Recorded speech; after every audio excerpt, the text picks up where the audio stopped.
Will and by since. ఇలా మనము special అకేషన్స్కి on అని యాన్యువల్ ఇలా మనము ఇంట్రడ్యూస్ చేసినట్లయితే వాళ్ళకి ఒక ఐడియా వస్తుంది. ఐడియా వచ్చి మనకి లెసన్ గణకాలంలో ఎక్సర్సైజ్ అని చేయడానికి మనకి ఈజీగా ఉంటుంది. ఇప్పుడు మనకి ఎవరైతే స్లో లర్నర్స్ ఉన్నారో వాళ్ళకి మనం ఈ డేలను యూజ్ చేసి ఇంగ్లీష్ గురించి ఎలా అంటే మనం వెనకాల కాన్సనెంట్స్ని పెట్టి దీన్ని తిప్పుతూ ఉంటే డియు టూ ఇంకో డి డే డిఐ డై డియో డో డియు డౌ డియో డౌ.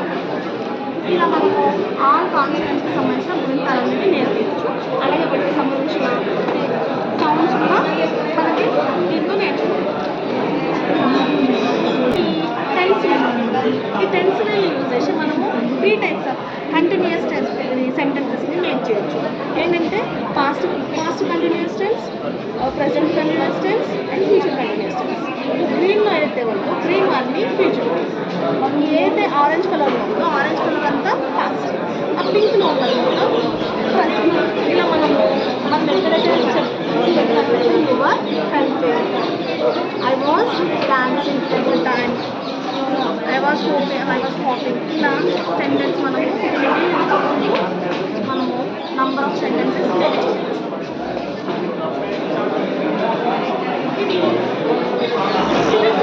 Series types. ఈ సిరీస్ టైప్స్ కొని మనం ఏంటంటే షార్ట్ అంటే సిరీస్ వర్డ్స్ మనం క్రియేట్ చేయొచ్చు. అంటే ఫోనికల్ సౌండ్స్తోని మనం వర్డ్స్ నంబర్ ఆఫ్ దాదాపు 500-600 వర్డ్స్ మనం ఈ స్ట్రైప్స్ యూజ్ చేయొచ్చు. ఇప్పుడు షార్ట్ ఈ sound, short I sound, short A sound, short ఇలా ఒకదానికి మేము ఒక 20-30 వర్డ్స్ మనము నేర్పించవచ్చు. అంటే సినోనిమ్ అండ్ హామోనిమ్స్కి సంబంధించిన డేటా దీంతో ఏంటంటే మనము లేదా అంటే ఇద్దరు కాంబినేషన్ పెట్టి ఇందులో ఏవైతే ఉన్నాయో ఈ స్ట్రైప్స్ అన్ని తీసేసి అన్ని మిక్స్ చేసి ఒక దగ్గర పెట్టేసినప్పుడు మనకి సినోనిమ్స్ అన్ని కరెక్ట్ చేసి ఎవరైతే ఫాస్ట్గా పెట్టినట్లయితే అంటే దీంతో మనకి సినోనిమ్స్ వస్తుంది, యాంటోనిమ్స్ వస్తుంది, హామోనిమ్స్ వస్తుంది. అంటే ఇది ఇందులో హామోనిమ్స్ వేసుకుంటారు, సినోనిమ్స్కి యాంటోనిమ్స్కి వాళ్ళతో పాటు వర్డ్స్ ఒక కూడా వెళ్ళాలి.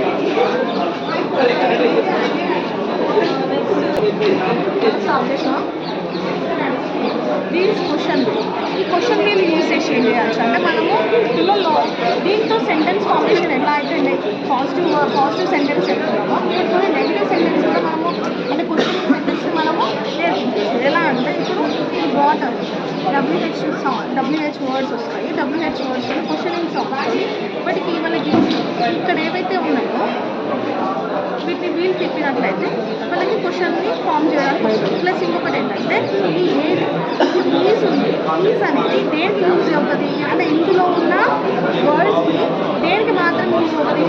ఈజ్ అనేది గ్రీన్ కలర్లో, గ్రీన్ కలర్ అంటే ఇందులో ఉన్న గ్రీన్తో మాత్రమే మ్యాచ్ అవుతుంది. అంటే దానికి మాత్రమే మనం యూజ్ చేయాలి. అలా పెట్టినట్లయితే మనకు ఈజ్ అనేది ఓన్లీ గ్రీన్దే కనిపిస్తుంది. సో ఇందులో ఓన్లీ గ్రీన్ ఎక్కడ ఉంది, హీ ఉంది.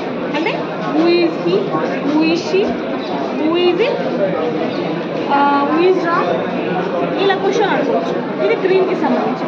అలాగే green who does it, who does she, who does he ఇలా. అట్లాగే ఆర్ బ్లూ కలర్లో అంటే ఓన్లీ బ్లూ కలర్ ఎక్కడ ఉంది, ఇక్కడ బ్లూ కలర్లో కనిపిస్తుంది. ఈ బ్లూ కలర్లో ఉన్న వాటికి మనం మ్యాచ్ చేసి సెంటెన్స్ ఫామ్ చేయొచ్చు. అలాగే టూ వాటికి కూడా ఇంకా